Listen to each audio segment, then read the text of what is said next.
esteemed advisory group member and supporting member of Asia CCUS Network, ladies and gentlemen, a very good morning in Paris time and very good afternoon for most of the ASEAN time. And a warm welcome to the first Asia CCUS Network Knowledge Sharing Conference, organized by Asia CCUS Network in partnership with International Energy Agency IEA. Today, I am Mr. Han Puman, Senior Energy Economist of ERIA, and I am your MC for today's conference.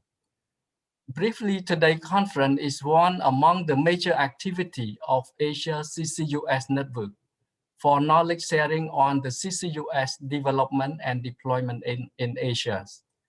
With recent publication of IEA on carbon capture, utilization and storage, CCUS, the opportunity in Southeast Asia, it is indeed an important document which focuses on Southeast Asia regions.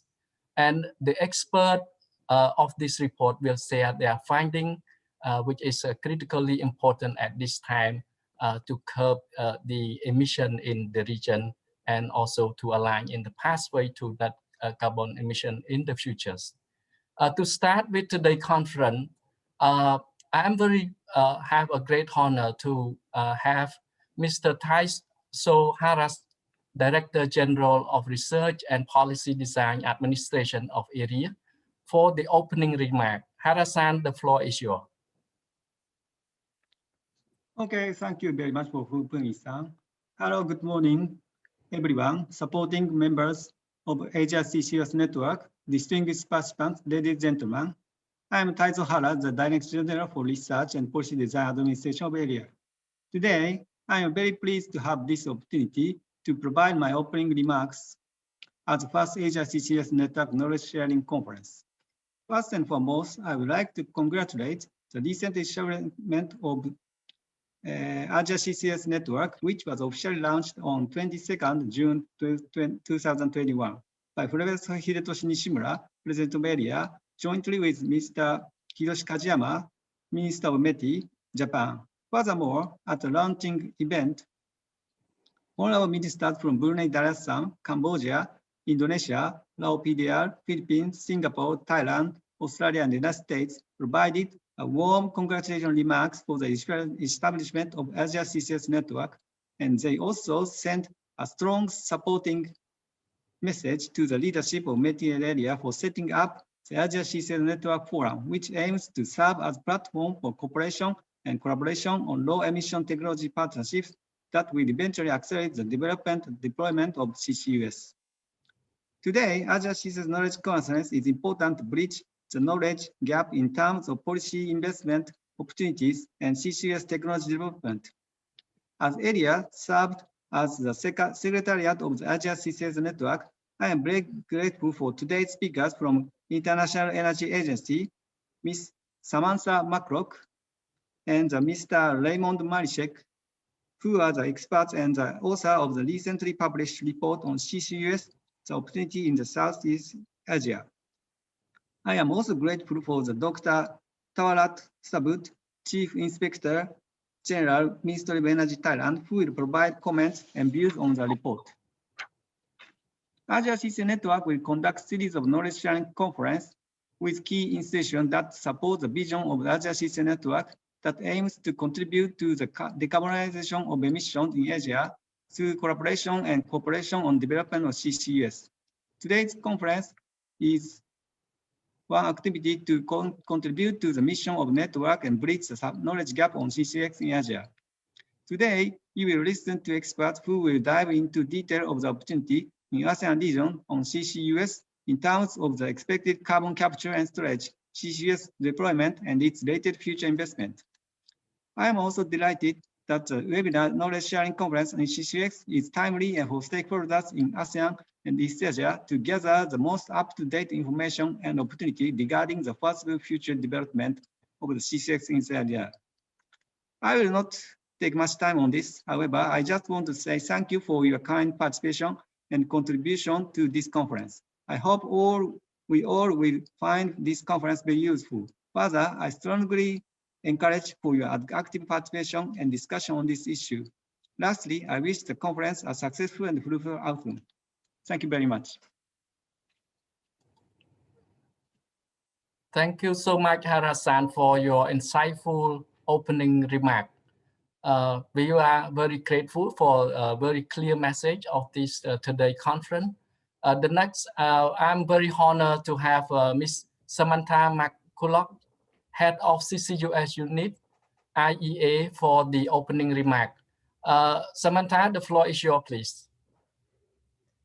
Well, thank you so much, Dr. Han and Harasan, for the very kind invitation to be here today. A very warm good morning from the IEA headquarters here in Paris. So at the International Energy Agency, we are very, very happy to be part of this first Asia CCUS Network Knowledge Sharing Conference. We believe this network is a very, very important initiative to support CCUS in the region. And please let me extend my congratulations to ERIA and also METI for this initiative and certainly for its early success. So at the IEA, we look at all fuels and all technologies, and we take a global perspective. And our long-term scenario analysis indeed includes hundreds of clean technology options. Now, it's clear from our analysis that CCUS technologies will play a critical role in meeting energy and climate goals. And so I'm very pleased that my colleague Raymond Malishek will share our analysis in detail with you in a moment, including a recent report that we've published on the opportunities for CCUS in Southeast Asia. But let me just note that many CCUS technologies and applications are not necessarily new, and international experience with deploying CCUS at scale is really growing. So today we have more than 20 commercial projects operating around the world, but in the future we will need thousands if net zero goals are to be met. So in that IEA's net zero roadmap, which outlines a pathway for the global energy sector to meet net zero by 2050, billions of tons of CO2 would need to be captured and transported and stored each year in this pathway. This is making carbon management itself a major sector. Now, the encouraging news is that we are seeing very significant global momentum for CCUS. This is underpinned by a growing number of governments committing to net zero goals, as well as really an improved investment environment for CCUS in many regions with new incentives and support. So we assess that more than $12 billion has been committed to CCUS projects and programs globally since the start of last year. And just this year alone, in the first 6 months of this year, more than 30 major projects, including industrial hubs, have been announced for CCUS. So this new momentum that we're seeing is also evident in Southeast Asia, as we outline in our report, where several projects are now in planning, and governments are increasingly recognising this important role for CCUS in long-term energy and climate strategies. So I would say that this, the establishment of the Asia CCUS Network is really a very significant milestone, demonstrating this growing interest and activity for CCUS. We see the network's aim in terms of supporting regional collaboration and capacity building is really a key to successful deployment of CCUS in the region. Now, Raymond will share more details on this during his presentation, but I will very much look forward to the discussion this morning or this afternoon. And thank you once again for the invitation to be here, and congratulations on the launching of the Asia CCUS Network. So thank you. Thank you so much, Samantha, for a very nice opening remark. Both I would say that the opening session have highlight very important for today's discussion. The next session will be a deep dive into this recent publication of IEA, and we will have Samantha, yourself, and Dr. Raymond Malishek. Both of them are the are the main contributor and also the main author of this report. So after we hearing their presentation, Dr. Chwarat Sutabut, the Chief Inspector General from the Ministry of Energy Thailand, will have some comment on this report. And we have, after that, we will open for discussion for all our participants today. With this, to start with, I would like to invite again Ms. Samantha for a brief introduction of this report, and then proceed by Dr. Raymond. Samantha, the floor is yours, please.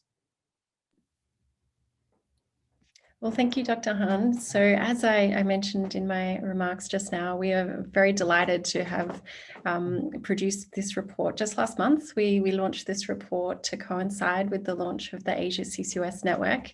And what we wanted to do with this analysis was really highlight the opportunity for CCUS technologies to contribute to the region's economic and energy and climate goals, indeed. And encouragingly, as I mentioned, we've seen very strong growth in activity and in government support for CCUS in Southeast Asia, but also globally.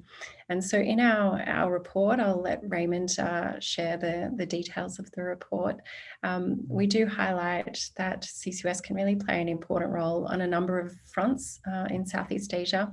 And in particular, I'd highlight just the very young, recently built infrastructure that exists in the region and the opportunity for CCUS retrofits to be able to enable these facilities. So this is power generation facilities, but also industrial facilities to continue to operating, but in a way that's compatible with climate goals.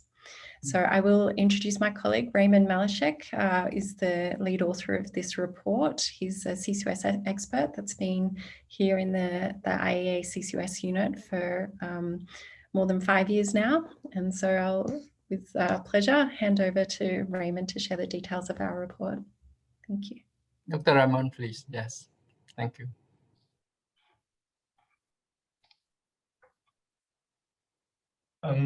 A very good afternoon, everyone, and thank you also from my side very much for the invitation to this important conference.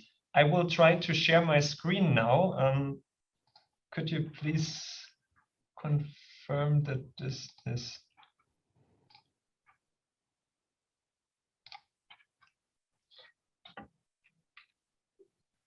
Can everyone see my screen now, this starting slide of this? Perfect. Yes. Thank you so much. Again, a very good afternoon from my side from Paris, and thank you for the invitation to this important conference. It's really a great pleasure for me to have the opportunity to speak to you today and to share with you some of the insights from our new IEA analysis on opportunities for CCUS in Southeast Asia. But before diving deeper into this report, let me set the scene first by providing some insights from our recently released Global Net Zero report by 2050. This landmark report responds to the growing momentum we see behind pledges to achieve net zero emissions. And as you know, some countries aim to reach this goal by mid-centuries. Some countries aim to achieve this target a little bit earlier, some a bit later, but we see growing momentum for reaching this target. And our aim with this report was to ask, what would it take for the entire global energy sector to reach net zero emissions by 2050? And as you see here, a transition to net zero will come with many milestones along the way. We have milestones for technology innovation, for technology deployment, and for policymakers. And the report sets out more than 400 such milestones at a global level. And what we see in the report is really an important contribution for CCUS on the way to net zero. We have here one milestone in 2035, 4 gigatons of CO2 will be captured globally. And in 2050, 7.6 gigatons by 2050, which is a massive ramp up needed from today's level. And CCUS will really provide important contributions to emissions reductions for the global energy system in the period to 2030, but also beyond in the period to 2050. Solar, wind, and energy efficiency really deliver around half of the emissions reductions to 2030 in our scenario. But after that, we see a massive ramp up of electrification, CCUS technologies, and hydrogen. And what the report crucially stresses is that we really need action on CCUS now in order to make this happen, this massive ramp up that we see here. So this is one of the key findings. Action today is needed to achieve these decarbonization strategies through CCUS. Let's look more closely at the CCUS deployment globally by sector. And what we see here is strong CCUS growth in all sectors, from power to industry, to fuel transformation, and to hydrogen production. Let me just highlight one aspect. We see a total of 2.4 gigatons CO2 captured from bioenergy use and direct air capture, of which 1.9 gigatons will be permanently stored.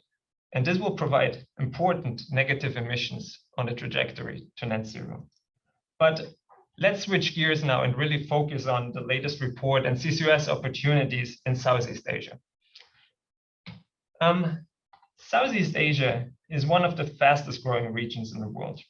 Growth in energy demand from 2015 to 2019 was second only to China.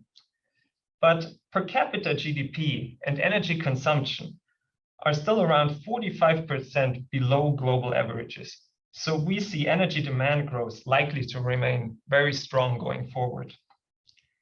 And energy demand growth has really been heavily reliant on fossil fuels in the past. As a matter of fact, 90% of the growth since 2000 has been fueled by coal, natural gas, or oil. And the use of fossil fuels between 2000 and 2019 actually more than doubled. Fossil fuels today account for more than 80% of energy demand, up from around 2/3 in 2000.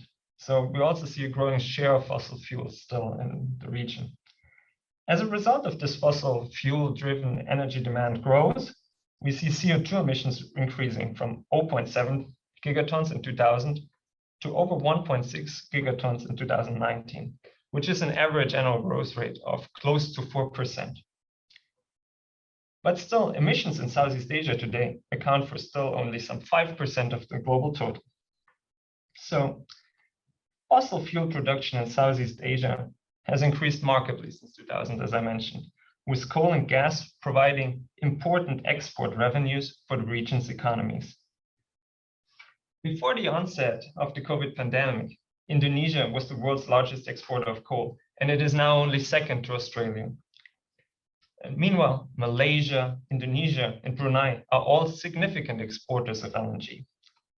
But what we see is a growing imbalance between rising demand combined with stagnant or falling production, which is gradually pushing Southeast Asia toward becoming a net importer of fossil fuels. So what does this mean for CCUS?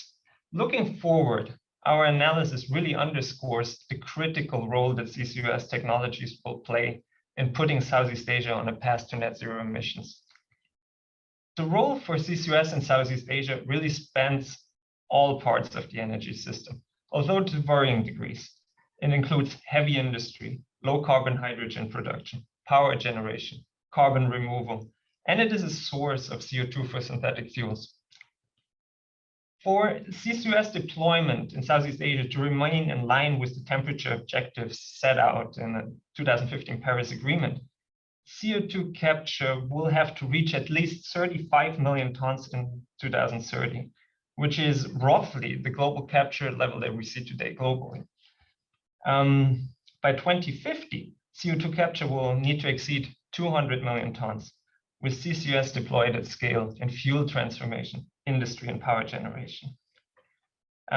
Early and lower cost retrofit opportunities in industry and capture opportunities in fuel supply sectors, as well as retrofitting of coal plants, will play an important role in the early pickup of CCUS technologies in the region. But such a massive ramp up will require significant investments. We have looked closer into this, and in order to reach the goal, we see investment growing at an average of almost $1 billion per year to 2030, $1 billion per year in 2030. This is still less than 1% of Southeast Asia's total clean energy-related investment needs that we see in this scenario, which equates to more than $140 billion annually between 2026 and 30 in our sustainable development scenario. So still, this is a massive increase in CCUS investment. And in order to reach this, we see a need for international support, significant private sector investment, and increased availability of debt finance. So this really sets the scene for the investment needs in CCUS that we see in the near term going. But let's focus on opportunities for CCUS in Southeast Asia. Where do we really see these opportunities for CCUS? And Sam mentioned already a very important one. It is existing infrastructure. A key opportunity for CCUS in Southeast Asia that we see is the retrofit of the region's existing energy infrastructure, which is relatively new still. So nearly half of the region's fossil-based power plant fleet was built over the last decade, for instance. And there are still more than 20 gigawatts of additional capacity under construction in the region today.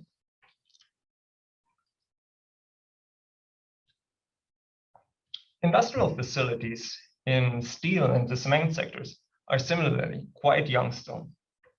And what we show here on this slide is if these facilities were to continue to operate until the end of their technical lives, emissions would amount to more than 33 gigatons over the next 5 decades, which is roughly equivalent to the energy sector emissions today. So massive emissions still in existing infrastructure. As you see here, the bulk of these emissions would come from the power sector, given its large share of emissions today in Southeast Asia and the long service lives of these power plants. Actually, around 80% of the cumulative emissions in existing infrastructure would come from coal-fired power plants, the dark blue shaded area here. By 2050, annual emissions from coal plants and the plants that we see currently under construction would actually still be around 400 million tons and would only be marginally below the levels that we see today. Absent, of course, CCUS retrofits or early retirements or other emission reduction measures that can be applied, such as co-firing biomass, ammonia, or hydrogen. So due to this importance of the power sector and existing infrastructure there, let me look in the next slides a little bit more closely into CCUS and its opportunities in the power sector. So electricity demand in Southeast Asia has really grown strongly by an average of more than 6% per year over the past decade. This was, of course, driven by growing ownership of household appliances, air conditioning, as well as increasing consumption of goods and services. Coal and gas-fired power have played an important role in meeting growing electricity demand. In fact, Southeast Asia is one of a few regions in the world where coal's share in the power mix has increased in recent years. As a result of this growing demand and heavy reliance on fossil fuels to meet demand, the power sector is the region's largest emitter, as said, accounting for roughly 45% of the emissions. And CCUS can really bring multi-benefits now to the power sector and help decarbonizing it. First, beyond retrofits, So first, CCUS-equipped power plants can also enable the integration of renewable powers into the system. Thermal power plants equipped with CCUS are expected to be an important provider of flexibility to manage both short-term fluctuations, but also seasonal variations in future power systems. The second aspect is the ability to co-fire biomass, in particular in combination with CCUS, which can substantially reduce the carbon footprint of the existing coal-fired and gas-fired power plants, and even enable negative emissions. We see this ambition already today at the Drax plant in the UK, so lots of momentum here as well.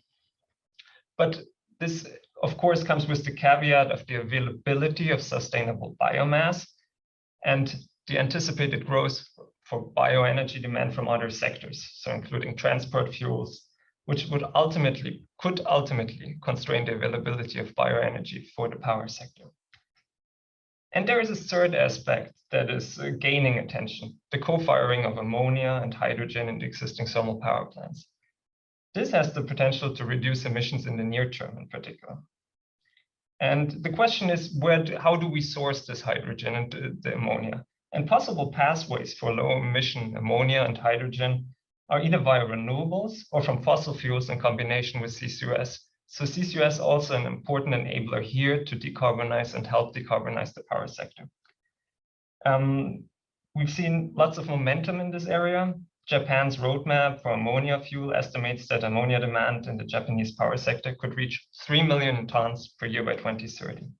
And Japan is actively pursuing projects in Southeast Asia already today in renewables-based ammonia, but also CCS-based projects in Indonesia.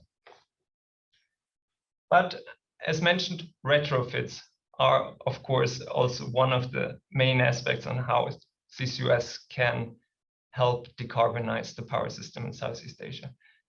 On this graph here, I've shown the age distribution of the thermal power plant fleet in Southeast Asia by technology type and split up between countries, India, Indonesia, and the rest of Southeast Asia.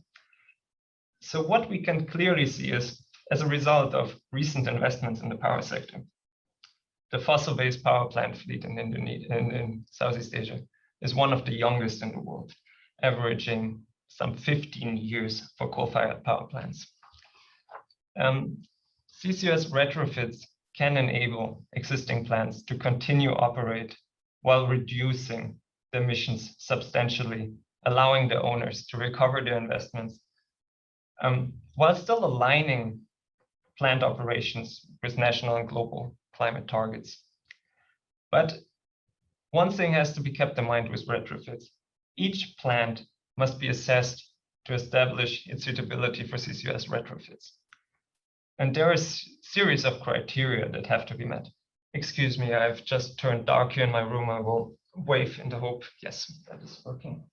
So these factors include age, which is often met in Southeast Asia, the capacity, the operating efficiency of the plants, the availability of space to retrofit CCUS equipment, and the load factor. Location and cost of fuel resources are also important aspects that have to be considered when assessing if a plant is suitable for CCUS retrofit. So, as mentioned, retrofits are an important aspect for decarbonizing the power plant fleet, but have to be really assessed on a plant-by-plant level. This is the message from this slide here. Turning away from power and towards industry. CCUS provides a solution for decarbonizing one of the most challenging sources of emissions in heavy industry. The industry sector today accounts for almost 20% of energy sector emissions in Southeast Asia. And we really highlight the importance of CCUS in the cement, steel, and chemical sector in our report. Cement production, as we've seen in the slide on existing infrastructure logged in emissions, is the largest contributor of industrial emissions in Southeast Asia. Cement production in Southeast Asia stands at some 180 million tons per year, which equates to roughly 4% of global production. We see important production of cement in Vietnam and Indonesia, which are the world's third and fourth largest producers, respectively. And emissions from cement production are really among the hardest to abate. And we see significant generation of process emission in the process. And these process emissions, which are not associated with fossil fuel use, account for around 2/3 of the emissions associated with cement production. And today, there are really few, if not no, demonstrated alternative pathways of producing cement in a low carbon way. And so next to capturing and permanently storing these CO2 emissions via CCUS. Therefore, we see CCUS as effectively one of the only viable options to address these emissions today. And similarly, in steel, we have had a closer look at steel over the last couple of years. At the IEA, we published actually last year a report, roadmap on iron and steel making going forward and decarbonization options for this sector. And the cost assessment that you see here is based on our latest assessments from that report, actually.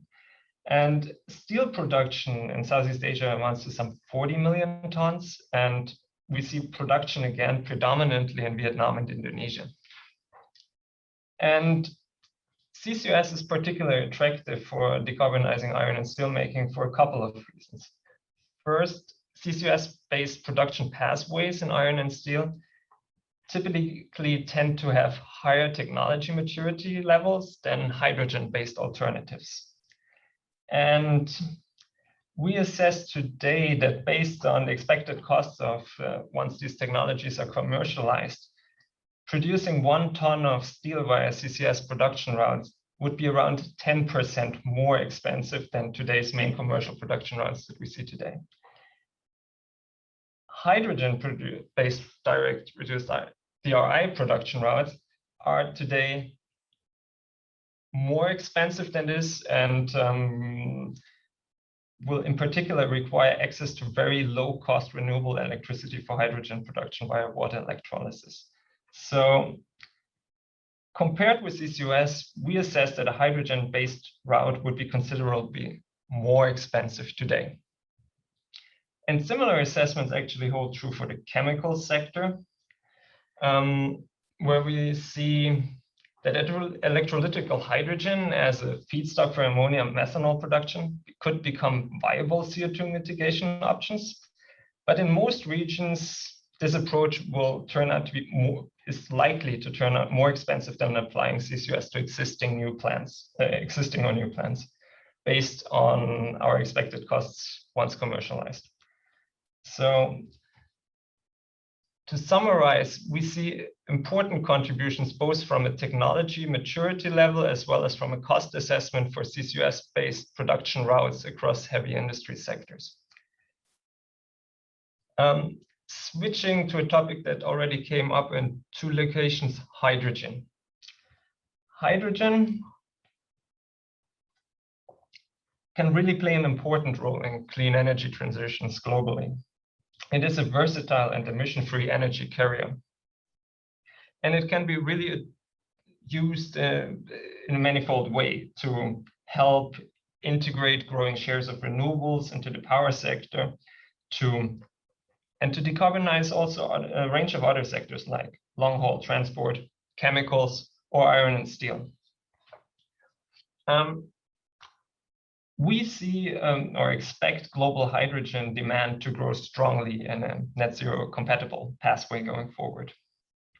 In Southeast Asia today, the primary use for hydrogen is in fertilizer production and oil refining, but demand going forward is really expected to expand and diversify across multiple sectors. And virtually all hydrogen produced today is based on fossil fuel production routes, mainly from natural gas and to a lesser extent coal. And these processes are really highly emissions intensive. Future hydrogen demand can be met through alternative zero and low emission production pathways. And the leading options here are, of course, to apply CCUS to fossil-based production routes or the use of renewable energy for water electrolysis. Today, the cost of CCUS-equipped hydrogen production can be less than half the cost of electrolytic hydrogen. So today, still a cost advantage for CCUS-based hydrogen production routes compared to water electrolysis. But of course, this requires access to low-cost fossil fuel resources and, importantly, to CO2 storage resources. And please note, of course, that the cost of electrolytic hydrogen production is expected to fall significantly also going forward So in our net zero report, we see roughly 60-40 split by 2040 between these two production routes. But important, and speaking in favor of CCUS-based hydrogen production, is really that the low-cost hydrogen production with CCUS is a low-cost CCUS application due to the high concentration of CO2 in streams. So, and what we also see is that hydrogen facilities are also often located in ports and industrial zones. So this can contribute through the ramp up of CCUS-based hydrogen production as CO2 transport and storage infrastructure can be shared and developed together.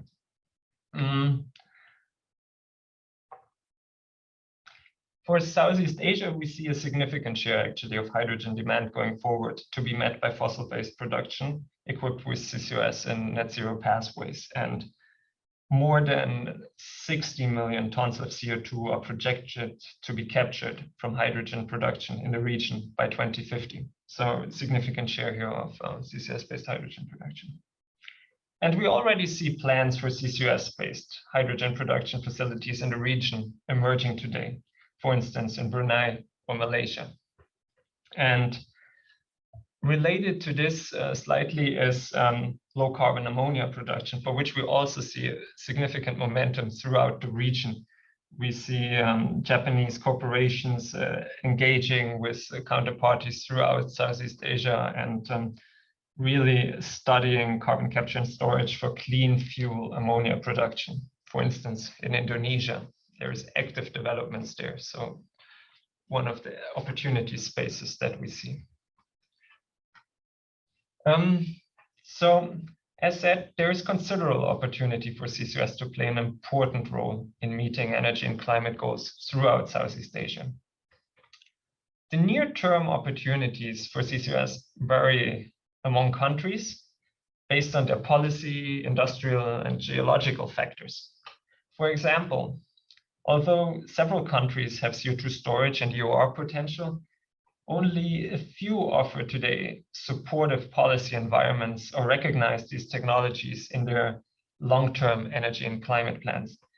And the last aspect is particularly important to provide certainty and really enable confidence in the technology for investors. One aspect that I have not touched upon so far, so I want to use this slide to take the opportunity for that, is CO2 storage. We have looked closely into CO2 storage opportunities through Southeast Asia and also with neighboring regions. And while estimates of CO2 storage capacity in the region are today still highly uncertain, our analysis really indicates that the theoretical storage capacity for CO2 would far exceed the region's needs. That said, significant further investigation will be required to adequately identify and assess the region's CO2 storage resources.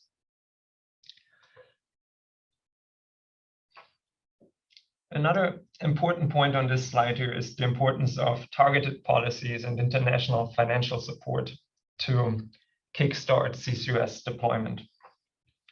CCUS faces specific challenges, in particular in the early phases of deployment, which includes the need to coordinate across multiple sectors and stakeholders, high capital investment requirements, and untested insurance and financial markets.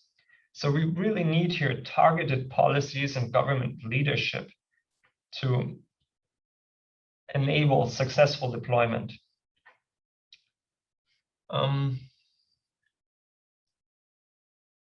Let me pick here, it is one aspect that is mentioned here, industrial clusters. Targeting industrial clusters is one of the key strategies that we identified in this report and have also consistently mentioned it through our reports in the past. Targeting industrial clusters allows to support economies of scale and kickstart CCUS deployment in a region, really. And a hub-based approach allows to capture CO2 from multiple industrial and power facilities and thereby promote greater efficiencies and reducing the cost, allowing for better planning and construction, and to really share capital-intensive transport and storage infrastructure. So another important aspect of this hub-based approach is that separating capture from transport and storage elements really allows to separate and thereby facilitate dedicated business models along the supply chain, in particular for transport and storage. So it is an important enabler of CCUS deployment. Separating these business models then allows in particular to target specific skills and expertise into business models, and therefore able the pickup of corporations in this area. Globally, we see already plans to develop CCUS hubs, as mentioned by Sam. It is progressing in multiple locations, and we see a potential here to capture more than 50 million tons per year near term. So where could such approaches happen in Southeast Asia? This is a question that we asked ourselves in our analysis. And what we did here to answer this question was really to map emissions from power and industrial facilities throughout Southeast Asia to identify key centers of industrial activity with high emissions. They are shown here on a map that is actually an interactive map that I invite you to explore on our website. It shows emission sources by sector and the emissions intensity, and really also maps them to CO2 storage potential throughout the region. And it also highlights CCUS projects that are in development and operating phases throughout the region. So we're very happy with that map and invite you to look at it. So what you can see here really is that some of the largest industrial clusters in Southeast Asia can be found in Indonesia, Malaysia, Thailand, and Vietnam. To focusing on Indonesia, we see important emission clusters on main island of Java, as well as several industrial centers along the coast of Vietnam and in the main island of the Philippines, near Manila. Emission sources in Indonesia, as said, are really concentrated on Java, which is a highly densely populated region and industrial island. So actually more than half of the thermal capacity power plant fleet is installed on Java. And importantly, there are many old gas and deep saline aquifers in the vicinity of the island, and the CO2 storage potential there is potentially high. We also see large emission sites on Kalimantan Island and Sumatra. And what this shows, and what we highlight, we have a special focus section in our report on Indonesia, which goes much deeper into these aspects. But what we see is that Indonesia could play a leading role for CCUS deployment in the region, and it is already exploring today opportunities to advance CCUS technologies across a broad range of sectors and fuels. It has, for instance, already undertaken detailed studies on the potential for CO2 EOR and enhanced gas recovery, for instance, at the Gandhi gas field in Central Java. But it's also throughout Southeast Asia that we see opportunities. In Vietnam, there are many industrial emitters, including cement and steel manufacturing, concentrated in the north. But what we found here is that CO2 storage capacity in that area have been limited thus far. In the Philippines, we see main emitters concentrated near the capital of Manila. And we really see a potential here for early large-scale CCUS projects be limited a bit due to the lack of concentrated emission sources in that part. In Thailand, we see most industrial activity and emissions concentrated around Bangkok, which could potentially serve as a center for a CCUS capture cluster. And what is also, of course, apparent from this map here is that most industrial clusters are concentrated near the coast, which opens the potential for offshore CO2 storage, but also highlights the need going forward for CO2 shipping potentially playing an important role for a cluster-based approach. We also see the prospect of future offshore gas developments in Malaysia, Indonesia, but also Northern Australia, which could form the basis of new CCUS hubs involving both capture and CO2 storage development. Let me go a little bit deeper into this in the following, because it is, as we see it, as an important aspect of a decarbonization strategy for Southeast Asia. Natural gas production today in Southeast Asia amounts to roughly 200 BCM, equivalent to 5% of global production. And the emissions related to gas production and processing in the region are estimated to about 30 million tons. So it has an important role in the region, and also due to its importance for exports, gas production is an important aspect for the region. And the continued use of natural gas across the energy system over the next decades makes it important to lower the emissions footprint from natural gas production along the entire value chain, including the gas production part. Natural gas deposits typically contain CO2, which for technical and commercial reasons must be removed before the gas is sold and processed for LNG. And in most cases, the vented CO2, the separated CO2 is vented to the atmosphere actually today. But an alternative would be to re-inject the CO2 into geological formations. And this is something that we already see today globally. Around 27 million tons CO2 are captured each year from 11 natural gas processing facilities and injected or being used for enhanced oil recovery later. And this is something that we identify as an important aspect for Southeast Asia going forward, because some of the fields that we see in the region have really a high CO2 content. So we see here a major opportunity for CCUS and storage part in particular. The high CO2 content of these fields in the region really presents technical, economic, and environmental barriers for the development, absent handling of the CO2 through storage. And already today, we see several companies in the region studying the potential to store the CO2 generated from natural gas processing in the region. So an important aspect for the decarbonization strategy for the region. And with that, let me conclude in coming to some of the high-level strategic priorities that we see for CCUS developments in Southeast Asia. We picked out and found 4 key levers that could help accelerate CCUS deployment in the region over the next decade. One, I mentioned it in my presentation earlier, is the identification and the developing of CO2 storage resources. This must go hand in hand with the establishment of robust legal and regulatory frameworks for safe and secure CO2 storage. And there are many international programs there already that can help support these efforts.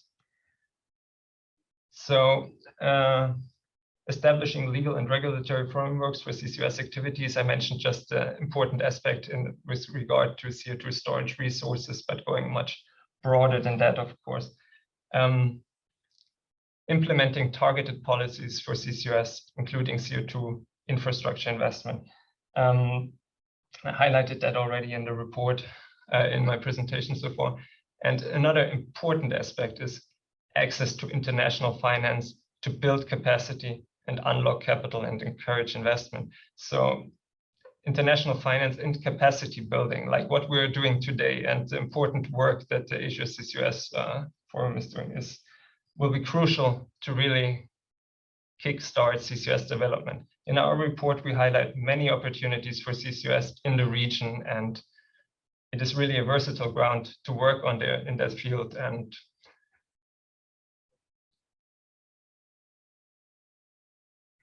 we see an important contribution for this technology going forward in the region. And with that, I would like to conclude and look forward to discussion with you. Thank you. Thank you so much, Dr. Raymond. I think this is a very excellent presentation on the CCUS, the opportunity for Southeast Asia. I think the first comprehensive report that you have highlighted, I think from this point of view in terms of what needs to be done and in terms of CO2 storage, what regulation and need to be in place to support such a deployment in the futures, as the lead time will I think could take time from the what we start and what we can be realized the future deployment of CCUS. At the same time, I think it's important as you highlight on international financing and other specific support that is very crucial for the Southeast Asia. I think we also have a very high-level expert on energies. That, as you know, that Dr. Chwarat is very well known for this energy, but he is from the Ministry of Energy Thailand. So I would like to invite Dr. Chwarat Sutabut, the Chief Inspector General, for his comment and view on this report. Dr. Chwarat, the floor is yours, please. Thank you, Pumen. And thank you, Dr. Raymond, for your very insightful and very comprehensive presentations. And I learned a lot as you presenting. But I think I have comments and maybe some questions to Dr. Raymond as well. My first comment is, I think you concluded right on on the very sweet spot that CCUS is a serious technology, and Southeast Asia has a good potential to launch this technology going forward. Because not only that CCUS is one of the major pillars of the carbon neutral agenda of the world, but also is a technology that could unlock some potential resources that Southeast Asia has. As you mentioned, that a lot of gas fields in this region is high CO2. And if with no technology of carbon capture and storage, this gas field would be left stranded. So I think CCUS is a very important and critical technology for this region. And my second comment is, I think you are very point out very lightly that Southeast Asia also needs the CCUS, and we have a good potential. A lot of geological formation that could transform to become a CO2 storage, and at least we have some major industrial clusters that could form what you have presented, that become a hub-based approach, either in Indonesia, Malaysia, Thailand, Vietnam, or the Philippines. And I think CCUS is need the nature of the technology that is quite capital intensive. So it needs some concerted policy to push forward. So I do agree that on your 4 strategic directions, access to finance would become very critical, because I think you have presented that there's a lot of potential to retrofitting infrastructure like all fossil fuel power plants or gas pipeline, turn it into a CO2 pipeline. All this thing needs some investment to make sure that the carbon can be captured and can be stored in a safe and secure manner.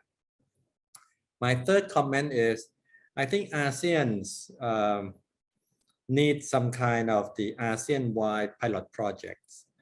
Either it could be in Indonesia, Malaysia, Thailand, Vietnam, or the Philippines, but it needs to be kind of a concerted, similar to what we have on the ASEAN Power Grid, because you have mentioned is right, very on the dot, that a targeted policy for CO2 infrastructure, some legal and regulatory frameworks need to be accessed, and some of this can be worked on the international cooperation among ASEAN member countries. And my last but not least, it's rather the comments that you made, Dr. Raymond, at the very last slides, that you mentioned that if we in Southeast Asia are going to unlock the CCUS potential, how can we do this? Is our financial institution ready to finance such an expensive project, and what kind of revenue that this type of project can get a return from? Because they need a complementary policy as well, such as the carbon pricing, etc. So I think that is a challenge in Southeast Asia, but I do believe that CCUS is a key technology that could unlock many potentials, not only just bring Southeast Asia to become a carbon neutral region going forward. Then that's my comments. Back to you, Dr. Pumin. Thank you so much, Dr. Thwarat. A very excellent comment on the report. I think this make the understanding report quite well. And I think before we proceeding to the open discussion, but Dr. Thwarat have posed one important last question to Dr. Raymond in terms of unlock potential and how we going to finance such a capital-intensive infrastructure or CCUS. I think you already mentioned in a report, but if you have any quick response to Dr. Thwarat before we can open discussion to our audience, please, Dr. Raymond, the floor is yours. Thank you so much, Dr. Thwarat, for excellent comment. Thank you very much, Dr. Thwarat, for your comments. I mean, very to the point, and appreciate them very much. And in particular, the last one. I mean, what we see in the report and emphasize quite strongly is that confidence in the availability of safe and secure CO2 storage is really a prerequisite for investment in CCUS. So this is something that policymakers can really help and address, so that it's important aspect to kickstart investments. And on one of your comments, and I did not highlight this in the report, Sam alluded to it, we see this massive momentum for CCUS actually in the region through government strategies. I mean, we saw that ASEAN ministers had an energy joint statement reference on CCUS in their November 2020 statements. We had the ASEAN plan for action for energy cooperation, which providing now overall policy direction for CCUS deployment in the region, which was also only in November 2020. So lots of important recent developments, just to point out to these two. And the Asia CCUS Network that was just launched is also another important step, which really provides and puts CCUS into the center stage for CCUS in the region, and hence can enable further investment. And in our report, we really highlight a portfolio of policy and instruments which can incentivize CCUS deployment, and a portfolio of mechanisms that have been applied globally and which have proven successful and also not successful, providing examples what worked and what did not work, highlighting from operational subsidies, carbon pricing, grants, tax incentives, regulatory standards, all also demand side measures, for instance, public procurement, which can help and which to create markets for low carbon products and thereby help CCUS. So we really go in depth into these measures that can really help with CCUS. But very important point, this momentum that we see on government strategies in the region for CCUS. This will put it on the map also for investors that they have the confidence to invest in such technologies in the region. Thank you. Thank you so much, Dr. Raymond, for your response to Dr. Twarat for this quite important issue on the financing of CCUS. I think before we go to the open discussion, let me once again, thank Dr. Twarat. You can stay on, and then if you have further questions, please feel free to post. And now we proceed with the open discussion. I think that we have a large participant today. I think we already received some of the questions on the chats. And let me start this open discussion. And the question to Dr. Raymond, I think you can also read from the chat box. But let me repeat this for you. And I think one of the questions they ask is, apart from reducing greenhouse gas emission, what is the potential economic benefit for deploying CCUS? And it connecting with the second question, in the best practice, what is the financing support or incentive should be given to accelerate CCUS implementation? I think these two questions are in connection each other. If you may please kindly respond to this question, please. And we take up another later. Dr. Raymond, please. Yes, apologies. I'm still searching that question. In the chat box. Mm-hmm. The main question is, what is the potential economic benefit? When you mention about unlocking the potential along with CCUS, you mentioned about hydrogen and other. So yeah. What are actually the economic benefit for deploying CCUS apart from reduction of emission? And the second question is about what are the package basically for financial support and other to accelerate CCUS implementation? Yep. Okay. On the first question of the potential economic benefits, I mean, we see the young infrastructure is highlighted in the report. I mean, a lot of that infrastructure has not been fully paid off or recovered the investment cost, etc. So allowing these plants to continue to operate in a low carbon way would is providing this economic benefit of avoiding stranding these assets in potentially going forward. So other potential economic benefits of deploying CCUS is that it really, for products, it allows to create products that stand out. Low carbon cement really to have a benefit here in the marketplace to differentiate oneself through low carbon products. We see this demand for products, low carbon products, is picking up globally, and this can be a competitive advantage for companies and corporations going forward. And so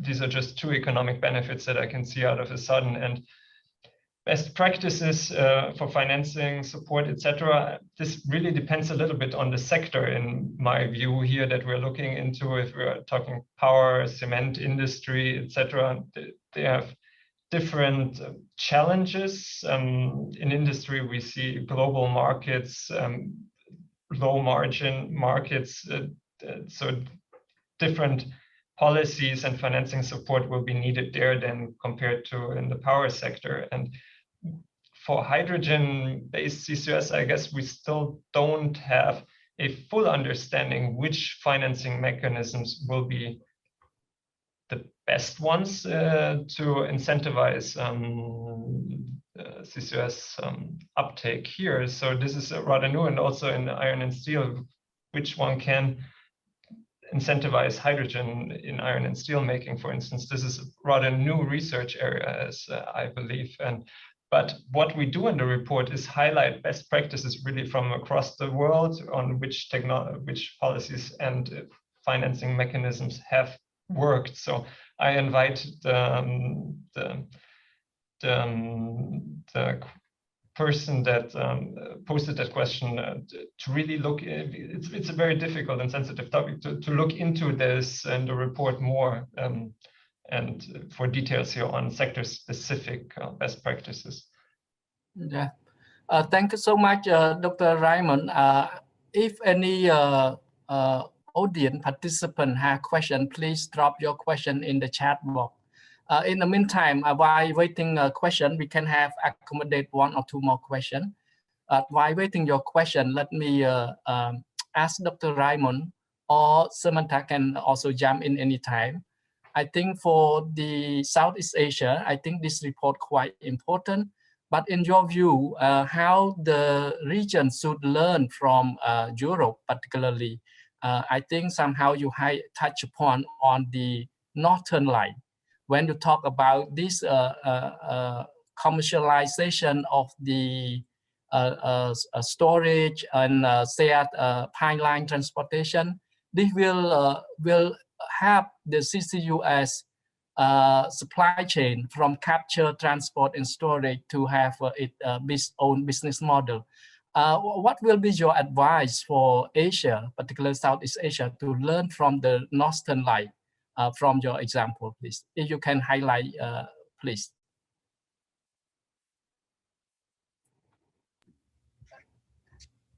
I think Raymond might be inviting me to comment there, which I'll be very happy to do. So we do see a lot of advantage in terms of looking at the international experience and how it might apply to Southeast Asia.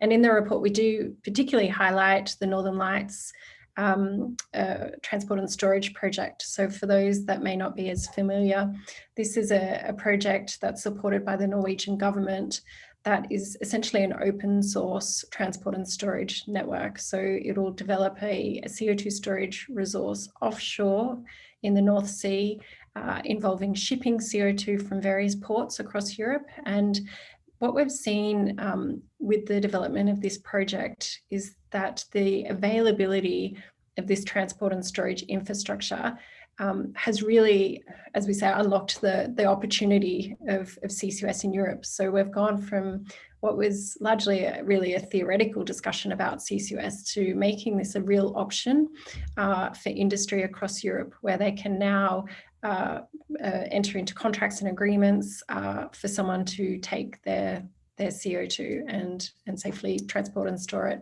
So I think this model of having shared infrastructure available is something that in a region like Southeast Asia could be replicated. I think particularly some countries have ample CO2 storage resources based on the initial analysis, but of course countries like Singapore perhaps might have demand for these services, but maybe not so much domestic geological storage capacity. So I think this idea of shared infrastructure is something that the region could be looking at closely.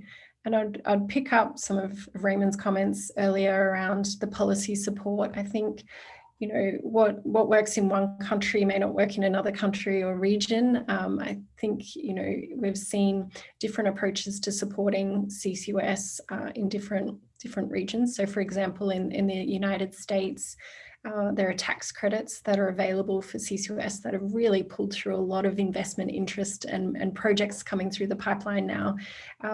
But that's in a context where the geology is very well understood, where there's already more than, I think, 7,000 kilometers of CO2 pipeline infrastructure available. So the availability of tax credits in the US is sufficient to start to drive the investment. While in a region such as Southeast Asia, perhaps, where the infrastructure is not yet in place and where there's still a role for some capacity building, identifying storage, more targeted support might be appropriate in the early stages. And there is a role here for governments, but also there is support available from multilateral development banks. The ADB, Asia Development Bank, has been very active on CCUS in the region. We're now seeing projects such as the Gundi project in Indonesia potentially or being considered for financing under Japan's joint crediting mechanism. So I think there's a range of options, as Raymond said, in terms of how to support these projects, and they need to be tailored to the sort of regional circumstances and preferences. Thank you so much, Samantha. I think this is a very excellent response. Thank you for your insightful response on this matter. I think because of the time, let me, because there remain question in the question box, apology that I haven't read the question in the question box. There will also question for Dr. Twarat, but I will ask Dr. Twarat if you may to come back quickly. I think there are questions for you. Otherwise, you will address later on. But let me pick up one more question for Dr. Raymond. Dr. Twarat, okay, you there? Are you able to quickly provide your view as an energy regulator before as well? That the question for you particularly is Thai government ready to support the CCS project by providing subsidy and by introducing the carbon pricing? Well, at the moment, I think we still on the drawing board. If you ask me, are we ready today? Probably not, but probably we would be ready by, I don't know, maybe next year or the next few years. But I do agree that on our drawing board, we need more carbon sinks. We, right now, a plan of Thailand to become carbon neutrality depend very much on reducing carbon emissions. But to have a sink, we can do only reforestation. So we need technology, we need help, and we need investment. And CCUS is one of them. But the policy around this is not yet greatly discussed at the length of, you know, to give birth of the policy by sometime very soon. But I would like to learn from the IEA, and probably if there's some help from METI or some help from ERIA, I think the Thai government would be ready. Thank you. Thank you so much, Dr. Twarat. I think this will clarify the question directly posed to Dr. Twarat, and also I think this issue have also informing, I think many, not only Thailand, many countries in ASEAN say perhaps face similar situation about this issue, but they are working hard toward regulatory framework that could support the deployment of CCUS. And thank you so much for your answer for this. Let me pick up one more question for Dr. Raymond before I think we heading to the conclusion remark. There is a question, if you can read also from the question and answer. I think KK, I'm not sure what really, but the issue I think is quite important, that how Asian countries should react to momentum, particularly in Europe, to say no again enhanced oil recovery, EOR, which encourage use of fossil fuel. Should Asians say no in that regard? Do you think that ASEAN country can grant credit on CO2 for the EOR, enhanced oil recovery? They understand that the EOR is one of the most competitive way for CCUS, and US has 45Q tax exemption system which allow EOR as CCUS and grant tax credit. And do you aware of this situation, Dr. Raymond?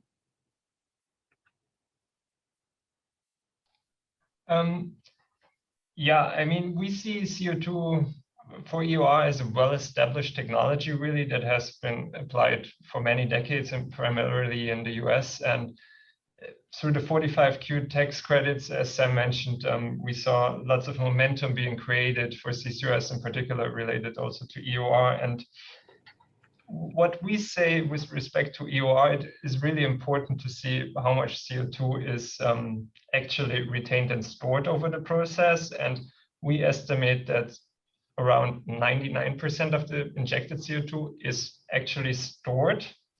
So this is an important aspect that has to be monitored for such for EOR developments. And what we also see is that CO2 EOR practices can be modified to provide confidence and assurance for long-term CO2 storage. So EOR has in the past been an important aspect of the CCUS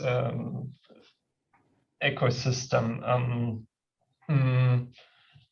But so maybe turning to Sam here, if she wants to finish off that question, if that is fine for you. I can just add that I think, you know, the role for enhanced oil recovery has really helped to make a business case for CCUS in many regions, having the additional revenue and the demand for the CO2. We're seeing still a strong interest in enhanced oil recovery as a pathway to CO2 storage in many regions. I think it can still play a role in certainly in Southeast Asia. We are seeing, though, recognizing as the questioner indicates, there has been some resistance to enhanced oil recovery from many sectors, and particularly it will be challenged in terms of accessing climate-related financing or even some development-related financing. So I think that will be the trade-off for projects in considering whether an enhanced oil recovery based project or a dedicated storage project is preferred. But as Raymond indicated, with appropriate monitoring and some amendments to how the CO2 is managed, it can actually provide a long-term storage solution or a stepping stone to permanent storage. So we do still see it having a role, but it is indeed being challenged. Thank you so much, Samantha and Dr. Raimund, for your insightful and in responding to, I think, so important comment from Asia today.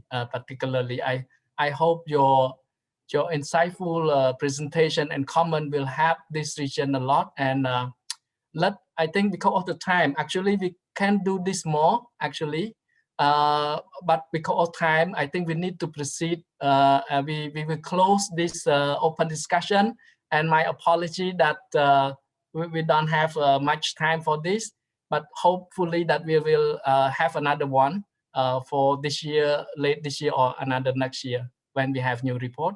But before we are going to conclude that, let me invite Mr. Sikrut Kimara, who is the special advisor to the ERIA president on energy affairs.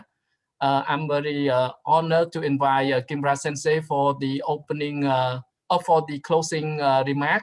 And let me also thank all the speakers in the panel discussion. Thank you. Kimra Sensei, the floor is yours. Thank you very much, Pumin, and thank you very much, Samantha and Raymond of IEA, for your excellent presentation and message. And also, we are very honored to invite the IEA to the first Asia CCUS Network Knowledge Sharing Conference. So to deliver the very insightful presentations. So we are very happy and honored to invite the IEA to the first speaker and the panelist of the conference. I just summarize the IEA's presentation today. I think that CCS and CCUS will take an important role to achieve the net zero emission. It's a global net zero emissions after the 2030s. So that CCUS also can be applied to the many sectors, such as the power sectors, energy intensive sectors like iron, steel, and chemicals, and also the fuel transportation like hydrogen productions. So that very wide use CCUS is will be applied to the many end use. So that in this regard, is capturing facility is first priority to invest. And according to the IEA presentation, it's about the $1 billion per year by the 2030 will be needed. So the capturing is the first step of that one. Then in case of the ASEAN countries, as you know, the major CO2 emission sector is power sectors and also the road transport sectors. So that first of all, so CCUS to apply the power sectors in ASEAN, it's very important. Then we can expect the very big effect, very effective CO2 reductions. And also in this case is we need some retrofit on the existing energy infrastructures like a coal power plant and a gas power plant. That is a very important point. And also, this is my personal view. ASEAN, we are talk about the Asia CCUS network, but focus on the ASEAN plus alpha countries. CO2 value chain, commercial basis, CO2 value chain is very important. And in this regard, we need to make clear what is storage capacity so that numerical capacity of the storage, CO2 storage, will be a next step for us. So that we'd like to invite the another expert to this knowledge sharing conference to talk about the potential storage of the ASEAN region and the Asia regions. And also, Mr. Raimund is mentioned about the CO2 pipeline. So that we need to together the CO2 from the emitting source, then together with some storage, storage tank, and transport to the final storage site, so that this transportation and storage is also very important. Not only the capturing facilities, but also the transportation of the CO2 after capturing, and also the storage of the CO2 is very, very important. So that I think ASEAN people is now understand. So treatment of the CO2 is not free of charge. Need to own the some cost, but that should be affordable. So that maybe carbon trading market or carbon pricing is very important. Is pushing the deployment of the CCUS. So that maybe in near future, we'd like to discuss about the carbon pricing and the carbon trading with IEA. But IEA is located in Europe, and Europe is already some set up the CO2 value chain, supply chain. So that maybe that's a commercial basis. So that your experience is a very, very good feedback for the ASEAN people in ASEAN and the Asian regions, and also the ERIA as a network secretariat. Then, so talking about the value chain, it's in ASEAN already, there are two kind of the networking or connectivities. One is APG, ASEAN Power Grid. and also the ASEAN trans-ASEAN gas pipeline. That is some connectivities and also the some value chains. So that ASEAN has already experienced to set up the APG and the TAGP. So I think also ASEAN can set up the CCUS or CO2 value chain in ASEAN region, plus alpha, something like Japan and also Australia. So that ASEAN also, they have some very important concept, namely ASEAN economic community. ASEAN is community. So that this concept is also pushing the promotion of the Asia CCS CO2 value chains. And also ASEAN is biomass power plant, power generation is very unique power generation in ASEAN region. Then if we apply the CCUS or the biomass power generation, we can expect the negative emission. So that Raymond is already mentioned. So that there are a lot of the biomass, and many countries like Indonesia and Thailand seek for the biomass power generation. Then apply to the CCUS. It means that ASEAN can expect the negative emissions. So CCUS is a very important concept, and also we need to pay attention to the cost and affordabilities. But compared to the ammonia and hydrogen, is next generation fuels, people say it.